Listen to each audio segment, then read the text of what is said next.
एक ही चाकू से एक डॉक्टर किसी की जान बचाता है और उसी चाकू से एक मर्डरर किसी की जान ले लेता है। तो फिर प्रॉब्लम चाकू में है या उस हाथ में जिसने उसे पकड़ा? ओशो कहते हैं कि इंसान ने हर उस चीज को दोष दिया जिसको वो कभी समझ नहीं पाया। कभी पैसा दोषी बना, कभी पावर तो कभी सेक्स, लेकिन इनमें से कोई भी चीज बुरी नहीं होती।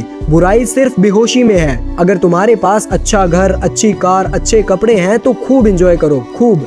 लेकिन अगर कल को वो चीजें चली भी जाएं तो टूट मत जाना। 1980s में ओशो के पास डजन्स ऑफ रोल्स रॉयस थी। लोगों ने कहा कि ये स्पिरिचुअल गुरु और इतनी लग्जरियस लाइफ। वहाँ पर ओशो ने जवाब दिया कि जब तुमने स्पिरिचुअलिटी का मतलब गरीबी बना लिया तो मुझे तो ये भरम तोड़ना पड़ेगा ना। अगर बुद्ध साइकिल चलाए तो वो स्पिरिचुअल है, लेकिन अगर रोल्स रॉयस से आए तो अचानक उसका ज्ञान झूठा क्यों हो जाएगा? मैं कार ऑन करता हूँ, लेकिन अगर कार कल को चली भी जाए तो मुझे फर्क नहीं पड़ेगा। उन्होंने कहा कि अगर खुशी अपनी मर्जी से नहीं ले सकते तो एटलीस्ट गम तो अपनी मर्जी से लो। अगर तुम बिना पैसा कमाए ही कह रहे हो कि money is not the freedom, तो शायद तुम विजडम से नहीं, फ्रस्ट्रेशन से कह रहे हो। याद रखना कि चाकू कभी दोषी नहीं था। सवाल हमेशा एक ही है कि उसे पकड़ने वाला होश में है या बेहोशी में। Nothing is dangerous until unconsciousness holds it.